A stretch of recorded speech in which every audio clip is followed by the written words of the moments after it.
What it is, YouTube? It's your girl Potty Mouth Goddess PMG.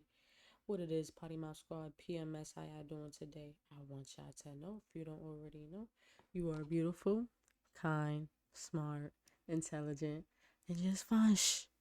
Okay, you fine. Shh. And anybody who comes in contact with you, they need to ask themselves, how lucky can one guy be?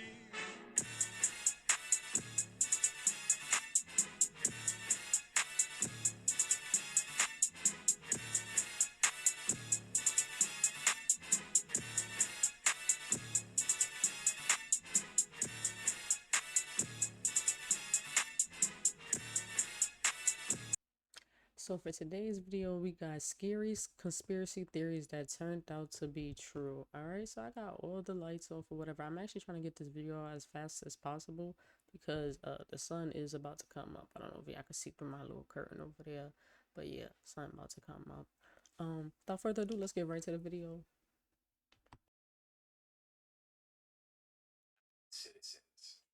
One night in June 1978, a 22-year-old single mother of two kids named Yaiko Taguchi was working her usual shift in Tokyo, Japan's Cabaret Hollywood. After finishing her shift right at around midnight, This really looks like something out of one of them Yakuza video games. I think that's what it's called. Yaiko left the cabaret through the front door and was never seen again. At first, nobody thought that anything serious had happened to Yaiko.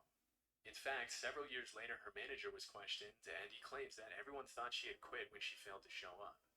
At around that time, there had been rumors going around that several North Korean spies were working undercover in Japan looking to abduct innocent citizens.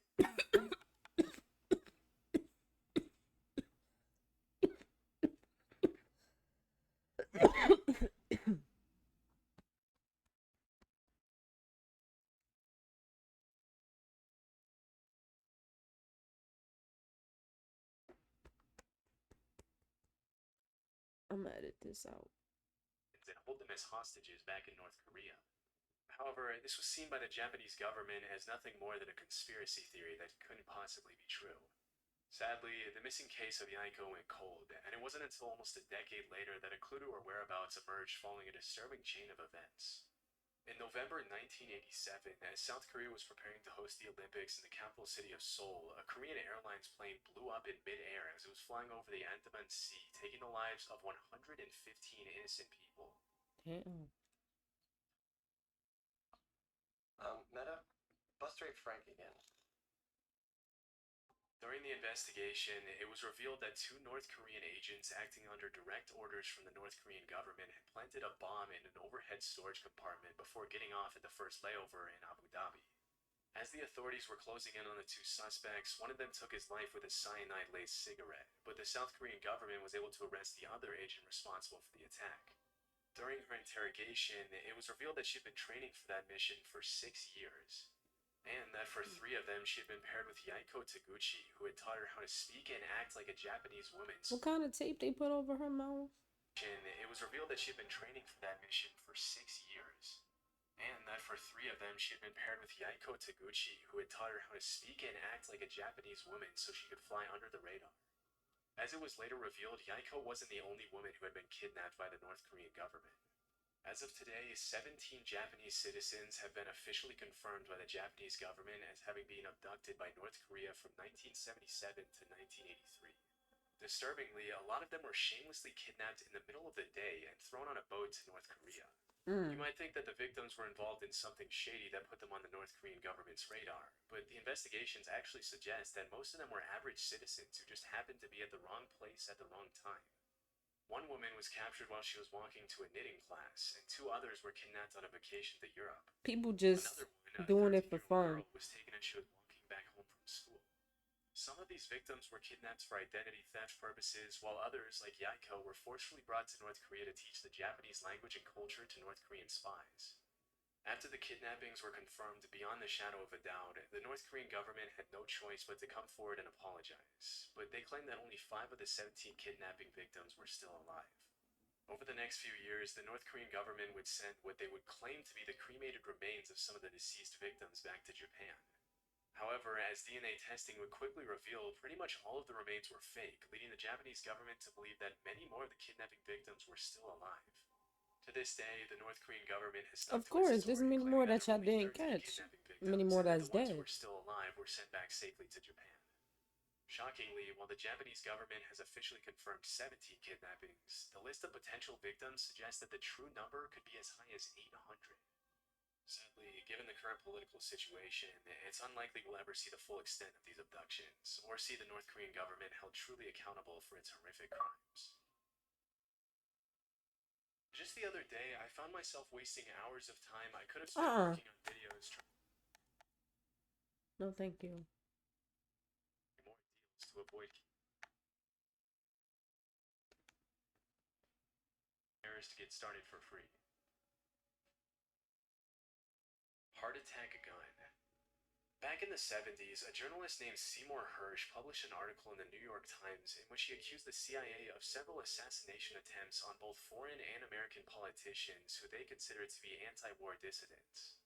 Due to these allegations, the U.S. Senate put the CIA under investigation for alleged covert action abuses, which resulted in the release of 14 reports on major abuses committed by the CIA, FBI, and NSA. The majority of the reports included accusations of crimes such as opening and resealing U.S. citizens' private mail for several years and illegally surveilling Black Power activists. Although these claims are obviously pretty serious, they paled in comparison to one particular accusation, or conspiracy theory, which alleged that the CIA had developed a pistol that could fire a poison dart over 300 feet, take a person's life, and leave absolutely no trace as to the cause of death. As it was later revealed, this theory turned out to be true, and the development of the poison dart gun was just one part of the program called MK Naomi, through which the CIA had sought to develop weapons for biological warfare. In 1975, William Colby, the CIA director I ain't at the gonna time, lie, that had is cool testified as in front shit. of the But yeah, committee people that will was definitely take investigating the advantage agency. of that. During questioning, he claimed that the CIA had developed a host of biological weapons as part of a plan to eliminate German leaders during World War II, but that their research had continued until well after the war. He also mentioned that the poison dart gun was almost completely silent on account of the battery that was housed inside the handle, Oh yeah, and that it had been that's specifically OP. designed for the target to feel nothing more than a mosquito bite when the dart struck. Interestingly, the agency had used a specific shellfish toxin to make it impossible for anyone to know what the cause of death was, leading forensic pathologists to believe that the victim had suffered an inexplicable heart attack. It wouldn't help pathologists that the dart was designed to melt inside the body so that it only left a small red mark where it entered the victim.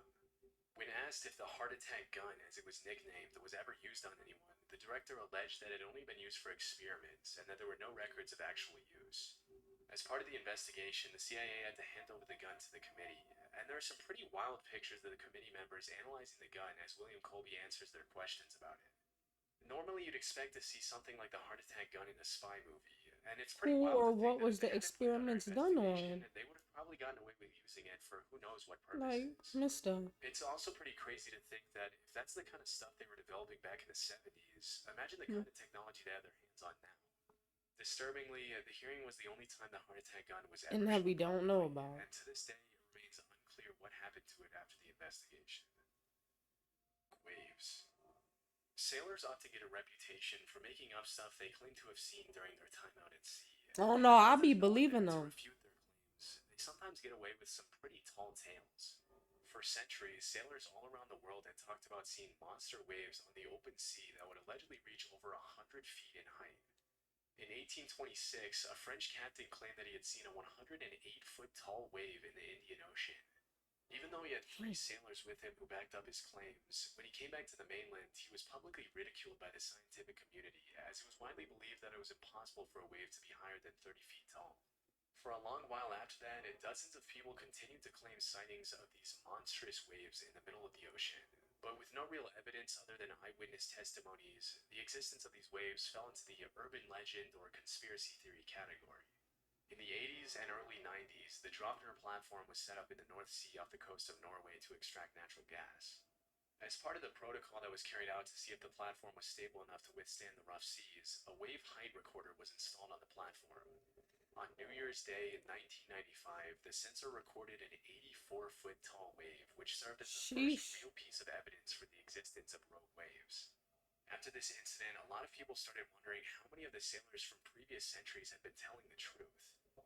What's more disturbing than that is that there were probably hundreds of disappeared sailors from all around the world who had come across a rogue wave, also known as a monster wave or a freak wave.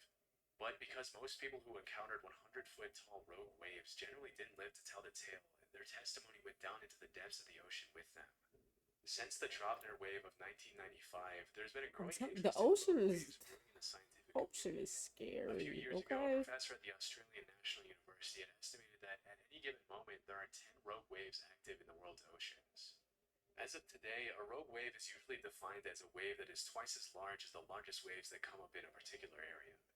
And while the root cause of rogue waves continues to be investigated, it's generally accepted that these monster waves appear when two wave crests join together at the exact right time, resulting in a massive wave that can sink even the largest ships and oil rigs.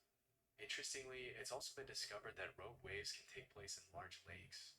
In 1975, a freighter named the SS Edmund Fitzgerald sank in Lake Superior under some pretty mysterious circumstances, with a lot of people in the scientific community coming up with all kinds of hypotheses to explain the incident.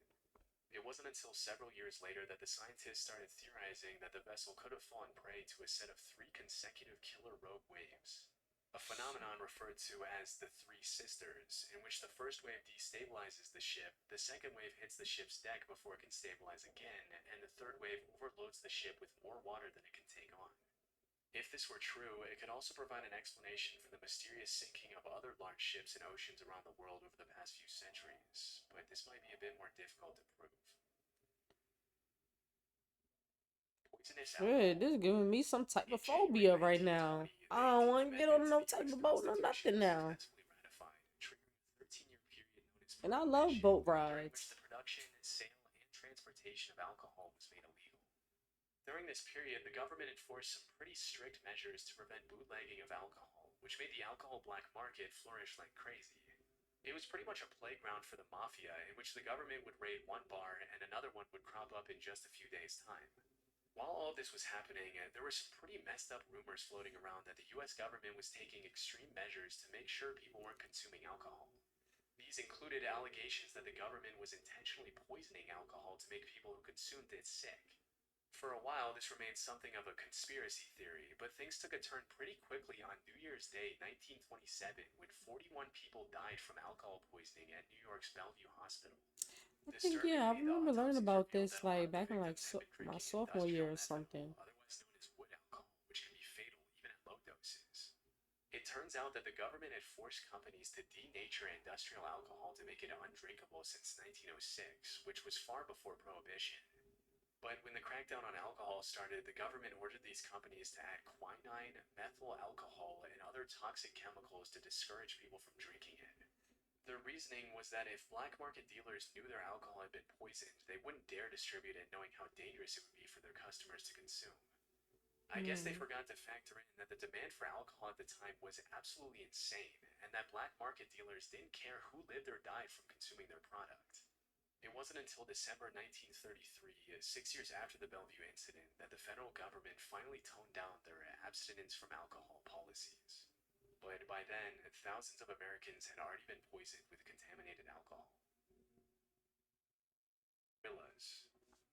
Nowadays, there's really nothing too shocking about seeing a gorilla in a zoo or on TV, but there was once a time when gorillas were considered to be in the same category as the chupacabra, the Jersey Devil, Bigfoot, and the Loch Ness Monster. I was able to find Not that the up Loch until a Ness couple of Monster. centuries ago, gorillas were considered cryptids, which are animals that are believed by some to exist somewhere in the wild, but whose existence has never been proven. With most of these creatures, alleged sightings often La turn out to be Lechuza. hoaxes, but obviously in the case of gorillas, what were once just rumors turned out to be true. Western explorers wouldn't come across a gorilla until around the 1500s, when an English explorer named Andrew Battelle was captured by the Portuguese off the coast of West Africa. While he was held captive on the mainland, Battelle described these disturbing, giant, ape-like creatures that would occasionally prowl around his campfire, but because he had never seen a similar creature before, he described them more as monsters than as animals. Battelle's description sent the rest of the world into what we can only call a gorilla frenzy, with all kinds of rumors being spread about these allegedly bloodthirsty, dangerous creatures living in exotic parts of the world. Over the next couple hundred years, the buzz around gorillas grew as explorers in Africa sent back illustrations of gorillas to Europe, which were often given to royalty and emperors as rare gifts. If you were to ask any European back then what a gorilla was, they would have described it in a similar way to how we describe Bigfoot or the chupacabra nowadays. They were thought of more as mythical monsters than regular animals. It wasn't until over 200 years or so later that an American naturalist named Thomas S. Savage found a gorilla skull in 1847 during an expedition to Africa, which was the first piece of real proof for the existence of these animals. Naturally, this triggered a bunch of new expeditions to And the really, area. that's not that Between long ago. 1855 and 1844. 1859, French explorer Paul Duchaillu confirmed the existence of gorillas and even brought some back dead. Just as Andrew Battelle before him, Paul Duchaillu also described gorillas as these savage, bloodthirsty creatures which stuck in the public mind for a long time. Around 15 years later, some German explorers brought back a baby gorilla from Africa to Liverpool, even putting up And some what they towels love on the to call ship's black main swing people as around an to entertain insult. himself on the long journey back. As you can See? probably imagine, as soon as the ship arrived back in Liverpool, people started flocking around the hotel where the gorilla was allegedly being kept to catch a glimpse of the once mythical creature. To the public's dismay, Pongo the gorilla wasn't the massive, violent monster they had thought, but rather a cute little 2-year-old gorilla who loved to play with dogs. A few years later, in 1902, a German explorer named Robert von Beringe killed 2 mountain gorillas, which were huge in comparison to the baby gorilla that the previous German explorers had brought back. And that was really the first time the public was able to understand what a full-sized adult gorilla looked like. It's pretty crazy to think that at some point these animals that we now see as normal were once seen as legendary monsters. Interestingly, if you really look at the research, there are a ton of other animals that we now take for granted that were once brushed off as hoaxes, including kangaroos, platypuses, giant squids, and Komodo dragons. With so many of these myths turning out to be true, it really makes you wonder how many animals are out there that we have no idea even exist. And then just bothering them.